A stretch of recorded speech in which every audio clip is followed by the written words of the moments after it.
It's time for the one show that takes a look at business from a different perspective. The coaching perspective with Master Certified Business Coach Doug DeFeller. Hey, Doug. Hey, Paul. Glad to be with you here in studio today. And do we have an exciting show for you today? We have a returning guest, Mike Gellman. Mike's back from it's been 2.5 years since he was on the show. Does it seem that long to you, Mike? Not at all. It seems like yesterday. Wow. Time flies. Yeah. And it's kind of interesting. We're going to have a lot of fun with Mike, finding out what he's been doing in those 2.5 years. He was mentioning to me, we were talking before the show, that this was his first radio show interview that he'd ever done. And now he's more famous than I am. That's unbelievable. He's streaming all the time. Anyhow, we're going to talk about moving from an internal coach to having your own practice. And that might give you a little tip about what he's been doing. Well, look, I'm a Master Certified Coach by the International Coach Federation, and I've been coaching leaders and their teams for 21 years, helping them to clarify their objectives and reach their goals. And if you'd like to know more about my coaching services, just go to my website, thecoachingperspective.com. Well, look, Mike, I've got your bio here. It is long. It is impressive. It's got a beautiful picture. You know, you haven't aged a bit since this was taken 10 years ago. No, not really. Look, why don't we just kick off? What have you been doing for 2.5 years? Well, I've been doing quite a bit. I left. I was with SoCal Gas up until 9 months ago, and I left to pursue my entrepreneurial dreams. And, I published, I think last time when I was on, we were talking about my book. You had just published it. I recently published my book. And so since that time, I've done some keynotes based on that. People have asked me to come and speak on different career topics. But when I left 9 months ago, I had a lot of ideas and not enough time to try them out, which is why I left. I wanted to pursue that. Well, look, before we get too far, let's not ignore your book. Tell the audience a little bit about the book, the title, and where they're going to be able to buy it. Sure. My book is Pipe Dreams, 7 Pipelines of Career Success. It's available on Amazon. And it's really helps people in 2 dimensions. One is if you are lost in direction, trying to find clarity about where you would like to take your career. I have a Pipe Dreams model that helps you understand yourself better. And then I also have the other part of the book is how do you better manage your career to be more effective? So you might already be successful, but how can you even be more successful in managing yourself and managing your career? So I cover topics including navigating change and taking risks and overcoming obstacles and things of that nature. So tell me, did writing this book, is that what moved you right out of corporate America into your own business? I think it was the genesis. I've always had a part of me that wanted to work for a consulting firm or potentially do my own consulting. So that's always been a part of me. And, up until, about a year ago, I always thought I would just do something on the side, part-time, have some extra income, or I did a lot of pro bono coaching and stuff, and that was enough to feed my creative, needs or whatnot in that area. But certainly once the book came out, I knew I had a lot more to say, and we were talking beforehand about live streaming. So right. So a little over a year ago, I started doing some live streaming on Periscope and Facebook Live when that started up, and I discovered I had a lot more to talk about than I thought. Why don't you share the comment about you were mentioning just before we started with the producer here about how you had 15 minutes worth of material and you hoped you had enough. Oh, yeah. First of all, I was shaking in my boots. My brother did a lot of live streaming, and after watching him a bit, I thought, well, maybe I can give it a try. And so I owe my credit to my brother for helping give me the nudge. But I felt, I wouldn't have, what am I going to talk about for 15 whole minutes on a career topic? And as it turns out, I didn't even have a broadcast that was less than 1 hour. Because I was doing it six nights a week Wow. after a long day. So I'd come home from work, and 8 or 9 at night, I'm doing these broadcasts. I have people coming in, dialing in from the East Coast, from Saudi Arabia, from Germany, from all over. I'm like, what are you guys doing up? It's like 3 in the morning. And so I just discovered that, this is an interesting medium to get the message out. And it's not like I was looking for work or anything. I had a full-time job. So I was just doing it purely because I'm passionate about it. I like to help people achieve their potential and avoid a lot of the mistakes that, either I made or many of my clients make. So yeah, and I'm still going. I'm not doing it 6 nights a week anymore. Thank goodness. But I'm doing it. I burned myself out after the first 4 months. But I've since now I do it about three nights a week. Yeah. Okay. It's manageable. Well, look, before we get into today's topic about your transition, talk a little bit about yourself, some of your credentials. I mean, I can read them, but why don't you tell us? I mean, what got you into coaching?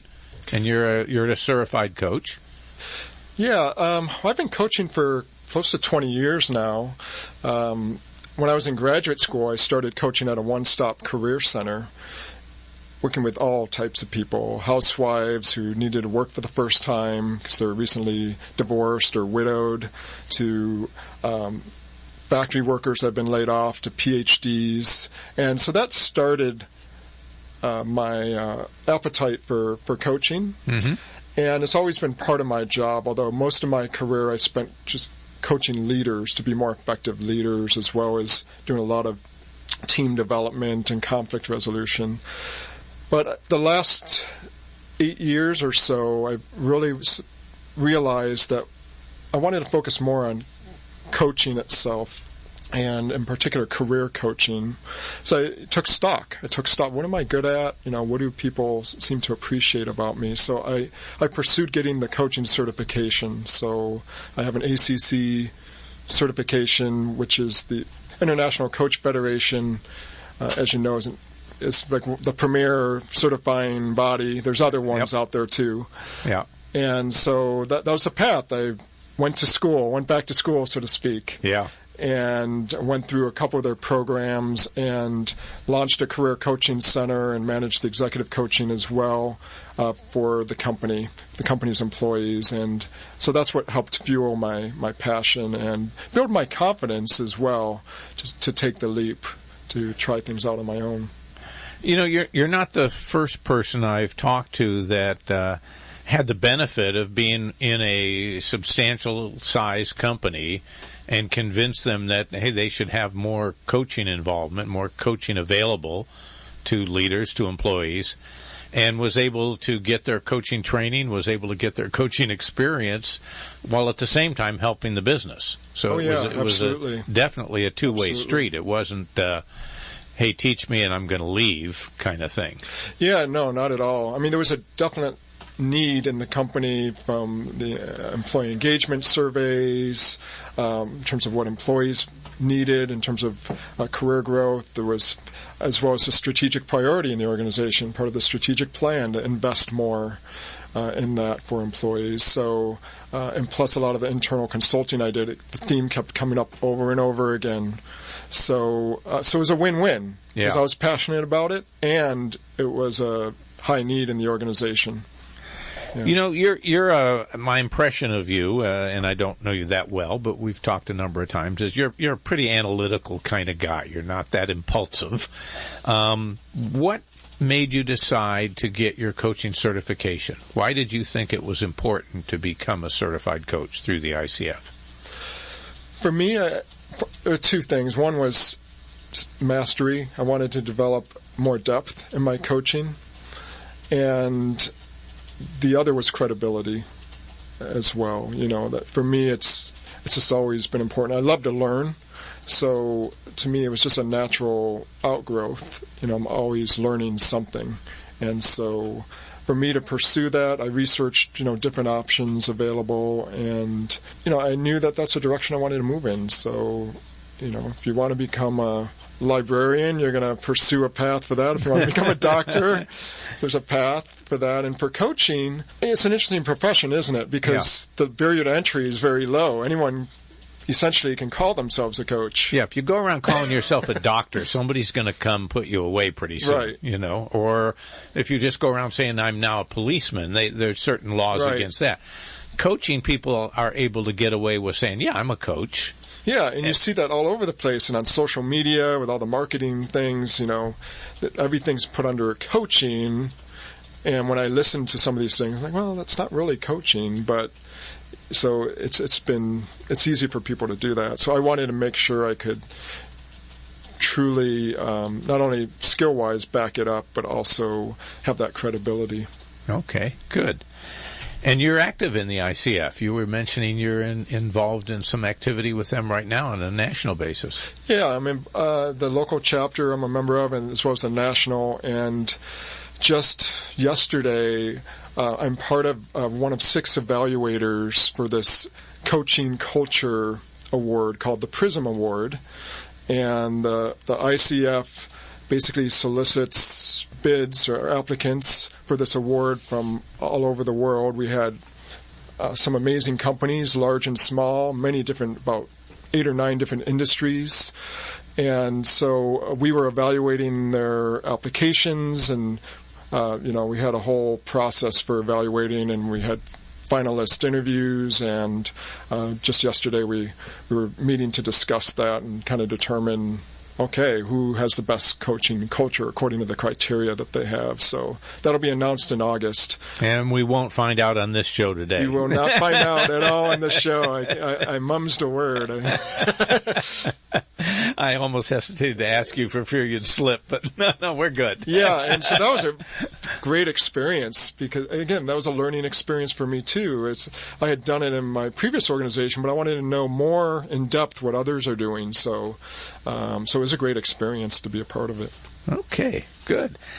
Anything else about your background that you want to share with the audience? You're married. You have a son. I've got a 13-year-old son that I'm very proud of. He's just finishing 8th grade, so he'll be a high schooler next year. Oh boy, you've lost control now. Big transition. So, but I'm excited for him. You know, he's planning to go out for the cross country and track team, which is nice because I used to run track when I was that age, and he's got a lot of opportunities ahead of him. So he's a real bright kid, and he's a writer as well. He won a recent essay contest, which was pretty cool. Well, look, let me sort of kick this off. I asked Mike, I said before he came on the show, we actually ran into each other at an ICF meeting. We're talking about getting him back on the show again, and I said, what do you want to talk about? And he sent me this. I want to just read it, and it'll kind of bring us into the conversation. He said, would you leave a secure, stable corporate job to set up your business and pursue untested entrepreneurial endeavors? Whether you're an internal coach or consultant thinking about setting up your own shop, or you're tired of running your own business and wish to trade it all in to work for an established company, you want to eavesdrop on this interview. He wants to talk about the honest look at transitioning to the other side. Is the grass really greener on the other side? Whatever side we're on, it's always greener on the other side. And how do you know you're best suited for an inside job versus an outside job? And is coaching essentially the same, or is it different when you're an internal versus an external coach? So that's kind of what sort of kicked off our conversation, and why I was anxious to get you back here and talk about it, because we've had external coaches, we've had internal coaches. I don't think we've had anybody that's been both, and you certainly have that distinction nailed down. Which did you like better? Well, I have to tell you, I have no regrets about taking the path that I'm on right now. There's pros and cons. The jury's still out, I think, which I like better because there's a whole other dimension as an external coach, and that's the business. Yeah. You're running a business, and we were talking about before about marketing and, what's your book done, what does a book do for you as a coach? So that's an aspect where I have a good learning curve. The coaching is like, okay, I know how to coach, but running a business, so it's been exciting. So I'm enjoying the freedom of running my own show. I don't have to go to committee. I love that. I love it. I can't stress it. No one has ever missed a committee meeting. I cannot tell you how happy that makes me feel. Yeah. I mean, I'm a collaborative animal at heart. I love to partner with people. I love to collaborate. At the same time, I cannot tell you how frustrating it can be, not just for me, but for anyone, right? Sure. When you've got ideas that you want to just, put into play and it just gets lost in a labyrinth. Committed to death. Yeah. And so I enjoy that aspect of my practice is, if I have an idea, I can implement it today, tomorrow, or start moving down that path. So I'm really enjoying that aspect of it, that freedom. And I was given quite a bit of freedom when I was internal. I mean, I was grateful for that, and I was there 11 years, and my most recent job, it was a great company to work for. I loved it there. But it's just different. Yeah. Well, let's separate two discussions here. One, there's the discussion I want to have about, besides being a coach, you've got to run a business. You've got to be a business owner. But let's just look at the coaching side for a minute. The coaching that you do with clients now as an independent coach, is there any difference in your coaching, or is there any difference in the relationship between what you're doing now and what you were doing when you were an internal coach with a corporation? Yeah. There's not a whole lot of difference in the coaching itself, but what is different are some of the processes, some of the formalities. So, for example, as an internal coach, I kind of ran it as if it were external, quite honestly. I don't know how many internal coaches do that, but I actually had them sign a coaching agreement. So most companies that I'm familiar with, internal coaches don't do that. Right. They don't have them sign a coaching agreement and lay out all the specifics. But that was a conscious choice I made when I, as well as some peers, we set up a coaching center, was to run it in that fashion. But certainly as an external coach, one of the key things is really getting clarity around what are you contracting around? What exactly is it? Because they're investing money. They're investing money in it. And I want to make sure that they get their money's worth out of it. Whereas as an internal coach, that's not really part of the equation. They don't have to pay for the coaching. I still want them to achieve their goals and all of that. So the coaching itself in the session, one-on-one or as a group, looks the same. So the level of commitment by the client may be different. The level of commitment by the client is different. And I would say my level of, maybe commitment's not the right word, but my level of focus and attention is that much more as an external. Really? Why is that? I am so much more focused, I've discovered, on making sure my client gets value out of not just the coaching experience, but the whole process from the time we first talk to whatever it is that I promise. And sometimes it's not just coaching, it's training on some topics or consulting, and I've done some of that as an external. But it's really being focused on that customer service to a whole new level, I would say, than internal. Not that we didn't do that before. Yeah, no, I hear what you're saying.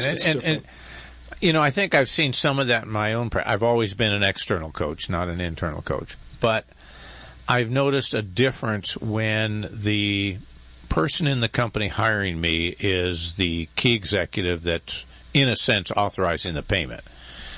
That person's level of commitment versus an employee that is sent to me for coaching. There's a little bit of a difference in the commitment level. It's sort of like you were talking about meetings. If I'm an employee and the boss says I'm going to sign you up for coaching once a week with Doug, it's like, cool, I got an hour to go sit and talk to Doug, and that's not strenuous, and nobody's going to grade me on it, and that sounds kind of cool. It's a break. Whereas the CEO or the executive that's authorized the payment, and when he's being coached, it's like he's got to justify that time commitment. There's a little. Did you notice that kind of distinction? Yeah, there's a nuance to it. Yeah, there's a nuance to it. Not all good or bad, but there's a difference. Yeah. What about the types of issues? Are you finding the issues are different that your clients bring you as an external coach versus the internal? I'd say they're pretty similar. I mean, they're the same. People are people. So it's just a matter of where I want to focus, like my niche or that type of thing. So things might be different in that way. Okay. But so did you have a niche as an internal coach? No. I did not. The company was the niche. I kind of just serviced everyone from people that worked in the field to admin assistants to supervisors to managers all the way on up to VPs, and whatnot. So although I looked to different, as an internal coaching executives, most of the time we'd bring in external coaches for a long-term coaching engagement, whereas an internal coach, with me coaching executives, it was more ad hoc coaching of them, and I might be meeting with them once a month, but it was a little bit less formal and not as targeted. But now as an external coach, you're able to develop a niche, and your niche is career. So career coaching is the main thing, career and executive coaching. Mm-hmm. My company has career coaching in the name, High Five Career Coaching, so that's certainly a niche. But the audience, I find that I work really well with technical professionals. So your engineers, your architects, your IT people, your accounting and finance individuals, because I think you mentioned earlier that I'm not necessarily the impulsive type, or don't seem to be, which I'm not. I'm wired very much in a similar fashion as they are, as an IT person or the engineer. I have that wiring. If you look at my personality style or things of that nature, it kind of matches up. But my whole life has been focused more on relationships and people and potential, because that's what I'm passionate about. And so what I found is that's a value add I can provide to clients, particularly those in technical professions, because that's their Achilles heel. They're technically strong, but they fumble on the influencing others part of things, or networking or building strong relationships with their internal clients or external clients or team members. So that's a niche. So do you enjoy the fact that you now have a niche that you can focus in on what kind of really turns you on? I enjoy it. I still have a part of me that finds myself, I don't want to let go of all the other people I can help. So I'm still in that. In all transparency, I'm still in that. I know what I'm supposed to do. And I had a contract with a school system recently, and I discovered I loved working with them, the principals and vice principals and other school administration staff. I love working with them. I'm like, that could be a great niche too. Yeah. So, again, I'm fine with it. I'm discovering kind of a labyrinth. I'm discovering along the way what works. So there's a part of me that's very thought out and planful, if that's a word. Mm-hmm. And there's the other part of me that's opportunistic. Take advantage of what's in front of me and check it out. How about length of engagement? Length of engagement and frequency of coaching meetings. Difference between internal and external? I would say there's a big difference. Internal, it's much more ad hoc. Unless it were groups. I did group coaching, and we would meet basically every other week. And that would be ongoing for months or a year, or however long we had people that were in the groups for 2 years. Okay. But for individual coaching, it was more just-in-time type of coaching. As an external coach, it's contracting it out. I don't take people for just one-off coaching sessions. Sometimes I'll do a pro bono. Sure, we all do that. I do a lot of those, but generally 3 months is the minimum amount of time. I typically will contract with someone. 6 months is pretty common, particularly if they're looking to change careers or change a behavior. As you know, that you need an amount of time for them to put things into play. They can't just understand it in their head. They need to really internalize it and be able to try things out. I'm glad to hear that. So I'm not unique there. All right. So the coaching, not too different, very similar in terms of how to coach and what you coach between internal and external. Talk about the elephant in the room for coaches leaving corporations and starting on their own. Yeah. The elephant being, all of a sudden, besides being a coach, I've got to be CEO of a company. Yeah, the pocketbook question, right? The pocketbook question. Pocketbook. Yeah, so that's a huge difference, as well as the flow of clients is a huge difference, right? So there's much more uncertainty as an external coach. There's much more feast and famine, and so as an internal coach, there's always things to be done, and I was never solely just coaching. I was managing programs, I was doing a lot of internal consulting, helping build high-performing teams or facilitating workshops. Or there's always a lot of other things. You had meetings you could go to. A lot of meetings to go to. I was facilitating a lot of those meetings, so hopefully effectively. As an external, though, it's been more purely focused on what you want your business focused on. But yeah, being the CEO, so I'm doing the marketing, the operations, the budgeting, hiring. I'm actually hiring 2 part-time people right now. I'm just doing some interviews. Wow. In April, I just kind of had an explosion. So that's a good thing, a good explosion. Yeah, it is. Of business. And at the same time, I know it won't necessarily last. So I need to sustain my growth, I need to be able to delegate things out. Just like I coach executives, you need to focus on your inner gifts and the value that you bring, and delegate other things that you don't need to be doing that aren't as value added. So that's what I've done with my own business. I've identified what is it that I'm doing that's someone else could do. That's really not maybe. So I decided I need to focus on revenue generating activities.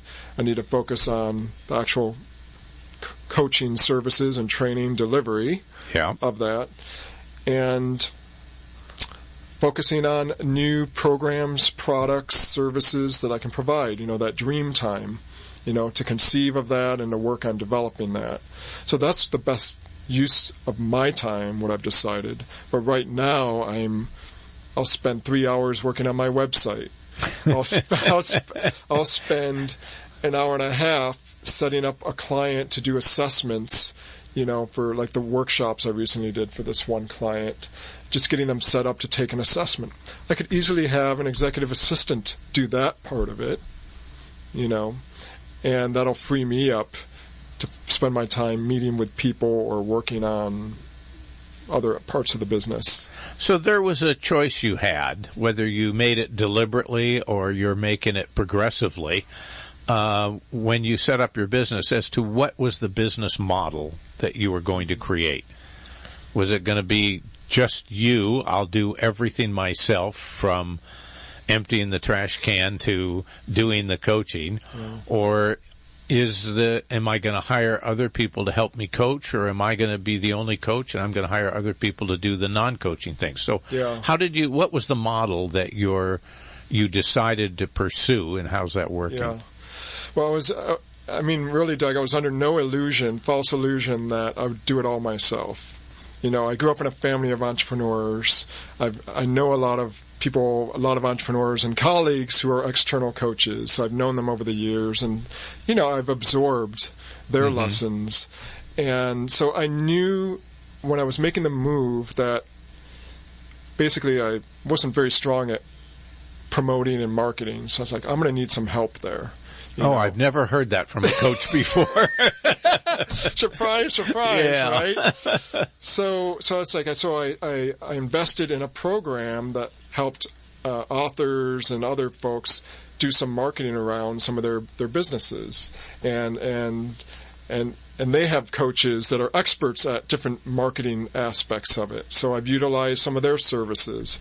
I went into it knowing I wanted to build a business that had partnerships, because I knew from the times where I worked at home, I was able to telework at times, maybe 1 or 2 days a week, that sometimes it would get, kind of lonely or distracting or whatever. I said, I want to partner with others. So I love to collaborate.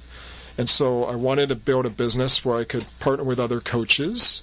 So anyone out there listening, if you'd like to do that, there could be an opportunity. Ooh, me. But, where it makes sense, because to me, it's more fun to co-create. And it's less scary, quite honestly, to do that, do it all on your own. It's kind of daunting at times. So that was something I knew ahead of time. I also knew that, what if I don't make any money for the first 6 months or 12 months? What if I don't get any clients, And what's my plan? So I had money that I'd been saving for the purchase of a home. And I said, well, it'll probably take me a few more years. Because I can over big at home.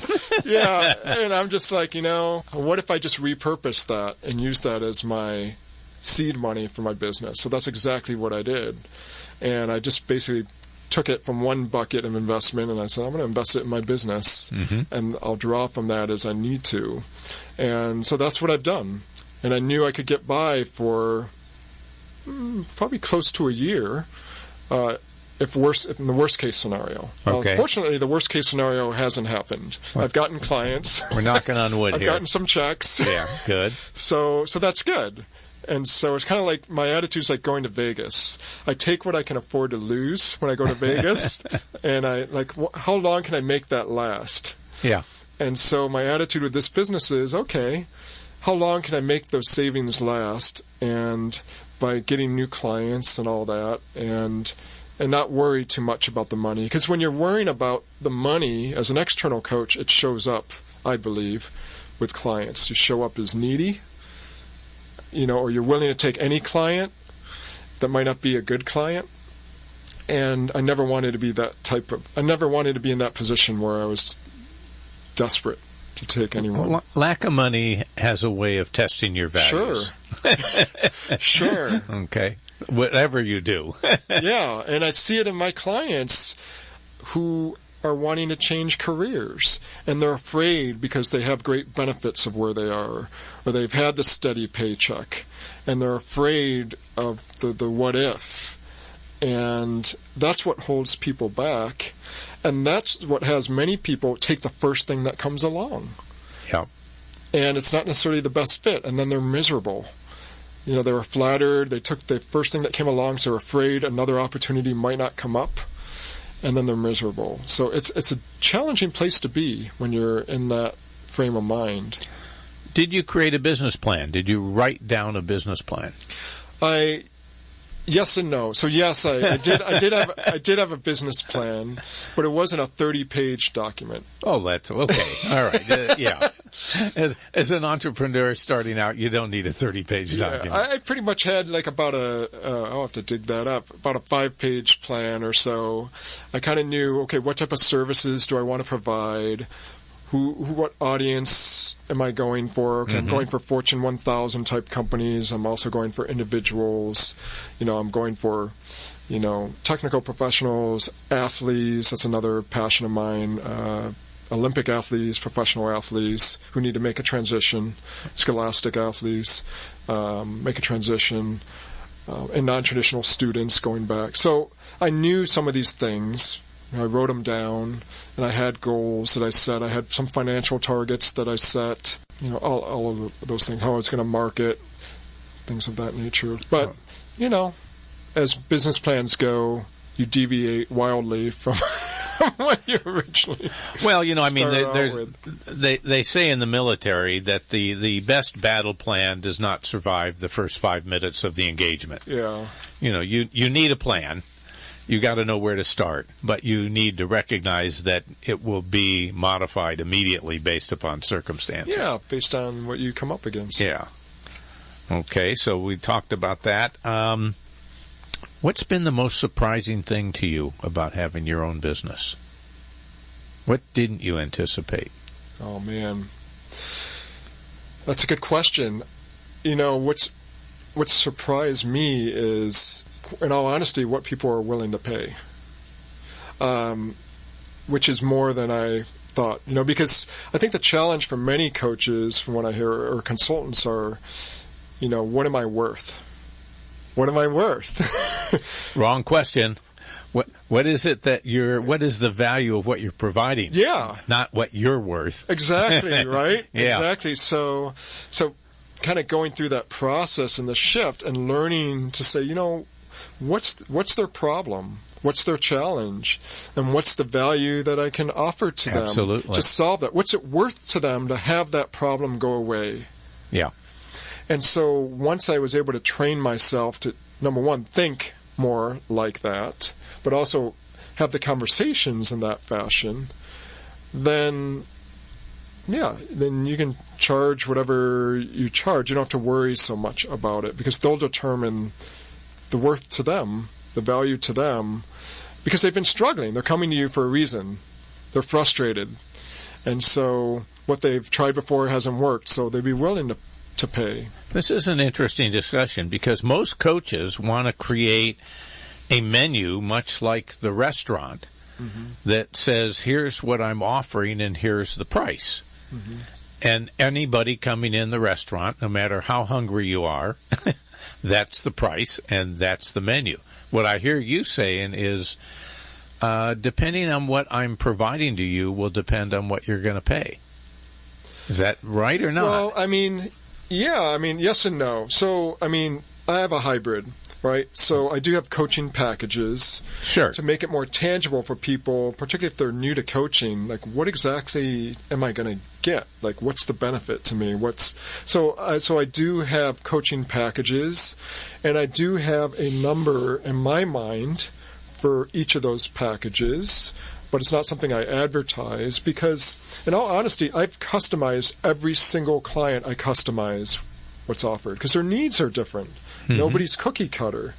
So sometimes they're getting maybe an extra coaching session a month, or sometimes they're getting e-coaching, or sometimes they're getting some other type of service, preparation for an interview, or reviewing their resume, or some team-related things, So I don't really have a cookie-cutter price. Okay. Because it's really, I customize it based on their specific needs. So I start off with kind of a ballpark I have in my mind, but I don't have an hourly rate. I don't have an hourly rate. If people ask, what do you charge per hour? I don't really have one. Sometimes I'll add one into a contract if they get coaching for 6 months and they want to go above and beyond that. So, well, here's what it would cost. So there I have an hourly rate, but otherwise I don't do coaching I'm not interested in that. So that was part of me understanding I'm not interested in the one-off conversation. I'd rather coach you for free if it's just a one coaching thing, and just let that be my gift to you. I'm more interested in helping people transform their lives. And so for that, what's the value of that? Sometimes it's hard to put a price on it, but I love it. Along the lines of things that surprise you, because you've talked about the two areas that I think new coaches, you're not a new coach, but people starting their coaching practice, the two things they have the most difficulty with is one, sales. How do I most people that are coaches aren't also natural salespeople. Some are, but most aren't. And then the other is the issue of what do I charge? I have no clue what I'm supposed to charge. I just started this business yesterday. What do I charge? And so those are the two. The rest of the conversation about how do I coach? Okay, you went down, you got certified, you got trained. We know how to coach. We know how to have a session. We have guidelines as to what a coaching contract might look like. What else did you run into that isn't covered in the standard manual for coaching? In all honesty, it's how do you keep your mood up? How do you keep your attitude in the right place? Because of the ups and downs. So it's been roller coaster, in all honesty. Running my own business, peaks and valleys, a lot of them, ups and downs. Something you think you have nailed, you've got a contract, people verbally said they want to bring you on. You've submitted proposals. They said, "Oh, this looks great." It's until I have the check in hand, it's never final. And I can't tell you how many detours there are. So it can take an emotional toll if you allow your expectations to get too high. And so what I found for me is, how do I manage my emotions throughout the whole process? So as detours happen, that I don't, totally become withdrawn or depressed or any of that. Because if I become withdrawn or depressed for more than a day, then what am I not doing? Yeah. I'm not getting myself out there, meeting with prospective clients. I'm not showing up authentically with existing clients and giving them the best service that they deserve. So that for me, I think, has been an interesting experience along the way. And I've been learning about, okay, what tools do I have available, many of which I used before, but what are some new ones I can use to keep myself in my best place, to be my best self on a regular basis, despite what the outcomes may be with a particular client. My mind went in a different direction when you started this. You're talking, if I'm hearing you right, about the ups and downs of the business, of getting new business, keeping clients, that sort of thing. I was where I thought you were going was the emotional ups and downs created by the clients you're dealing with. The client this hour is terribly depressed. We gotta, we're really, you can't help but be impacted by that dragging you down. Sure. How do you get back up for the next call? I see. Kind of thing. Yeah. But that, do you run into that? Well, I don't really. I think that's very apropos for new coaches. Yeah. Absolutely. So when I started out coaching, I would take on my clients' problems, and because of the empathy and you identify with them, you would kind of shoulder some of that. And I learned that that's just a death spiral to take on. You want to be empathetic and all that, but there needs to be a certain level of detachment. You're not there to solve the problem. You're not there. It's not your problem to own either. Yeah. And so over the last 20 years, I've learned how to manage that and not get sucked into a client's story or situation.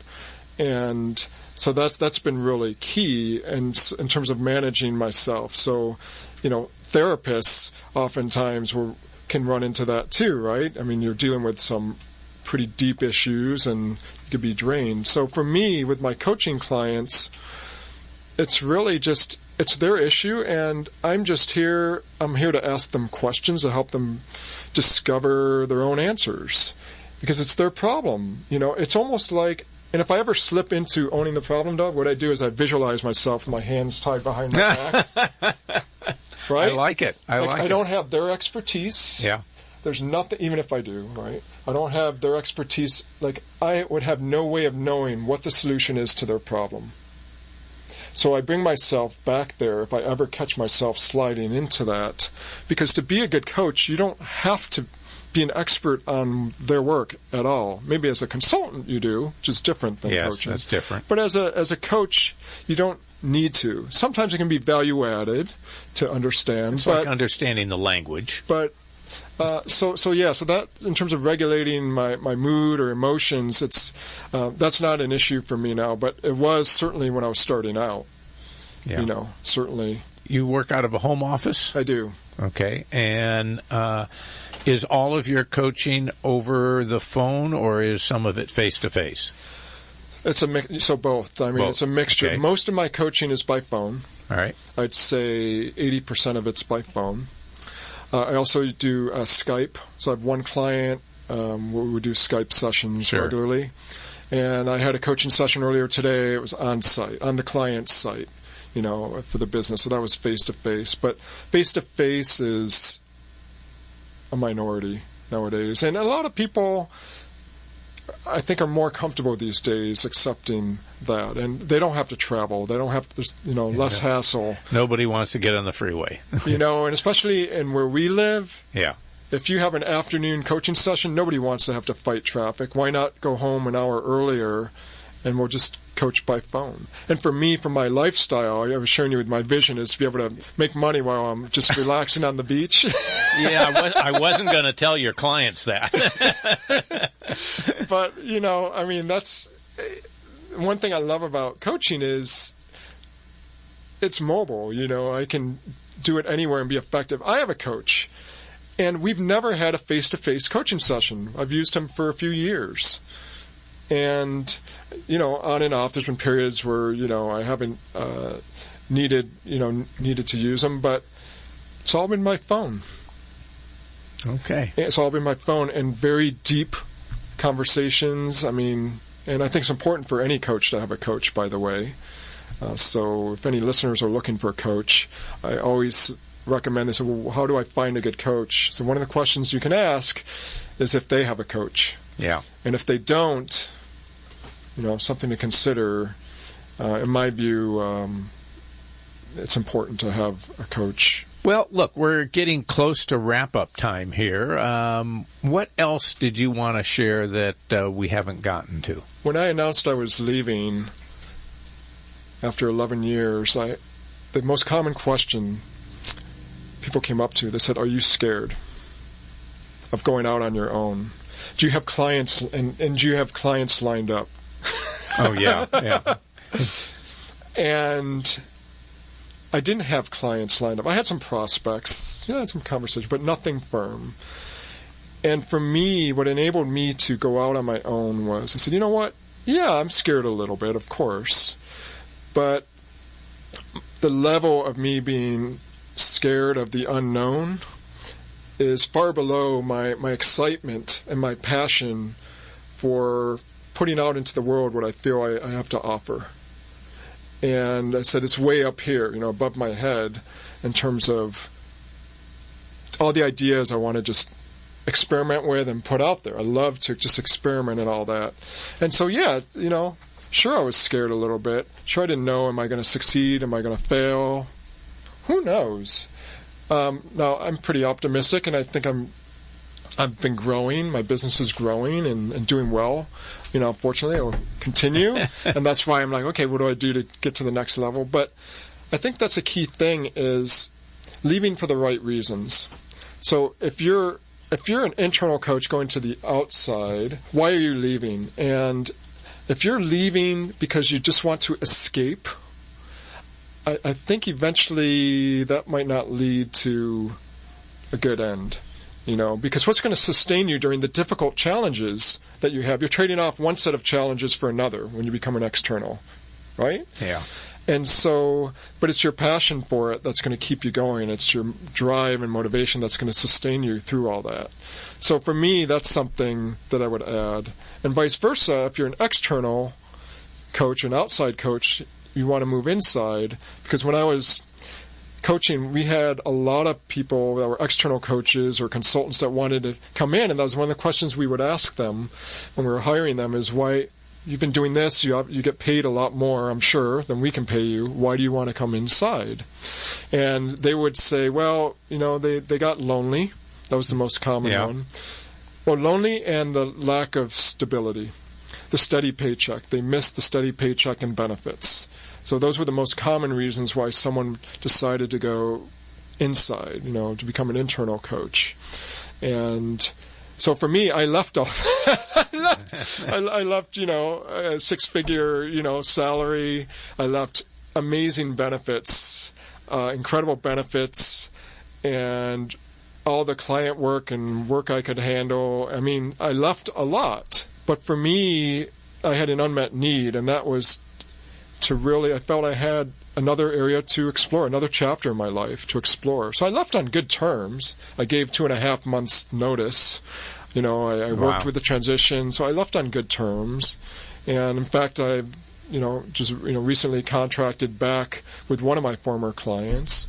But, so it's leaving for the right reasons or just being clear on why it is that you're either going to the outside or vice versa, going inside. In my simple way, I kind of sum up career change advice with the fact that if you are running from something, it will probably not work. You have to be running to something. Which means that the desire to have my own business has to be greater than your complaints about the restrictions you've got where you're at. Yeah. Otherwise, it won't last long term. Absolutely. I mean, I remember when I left just before Labor Day. So this was last September. Doug, I could not tell you, I couldn't even sleep. I could not wait to get started. I put myself on mandatory vacation for the weekend, for the long weekend. I could not wait to get started Tuesday morning. Like, I was beside myself. I could not wait to get started. And I think that type of energy is really needed. Like, you're running towards something versus away from something. That works. Yeah. Well, look, how do people get a hold of you? I mean, we probably have everybody wants to hire you now after listening to this. So how do they find you? So they can go to MikeGellman.com, MikeGellman.com, and that's with 2 L's, Gellman. So that's one way. They can connect with me on LinkedIn. I check LinkedIn regularly. So you can look me up on LinkedIn and connect, say you heard me or whatever. Just connect with me. Tell me why you're connecting. So those are really the best ways. Or they can email me, Mike@MikeGellman.com. Mike@MikeGellman.com. Wonderful. Very creative email addresses and website address. I like it. Not too original, but, you know. No, it works. I regret I never did that. I created the Coaching Perspective way back when, and it would be too difficult to change it now, and no one can spell Gefeller. So, you know.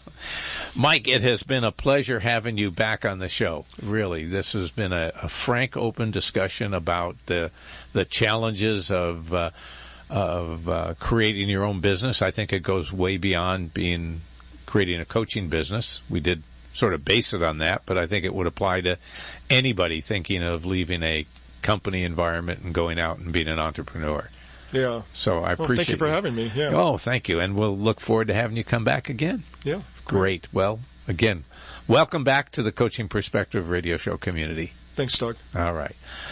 Well, look, if you're listening to our podcast, then thank you for visiting our website, thecoachingperspective.com. While you're there, be sure to check out their archives for other shows with some great guests. And speaking of guests, we're always scheduling guests, so if you'd like to be on the show, you can go to the website. There's a place to sign up for the newsletter or to say that you want to be a guest, or if you want to just do it the old-fashioned way, you can email me, Doug@thecoachingperspective.com. Well, look, I hope you enjoyed the show today. Our goal, as always, is to have discussions that provide you with new ideas and information that you can put to use immediately to identify and achieve your goals. I'll be back with you again next week. Have a great evening. You've been listening to the one show that takes a look at business from a different perspective, the Coaching Perspective, with Master Certified Business Coach Doug Gefeller.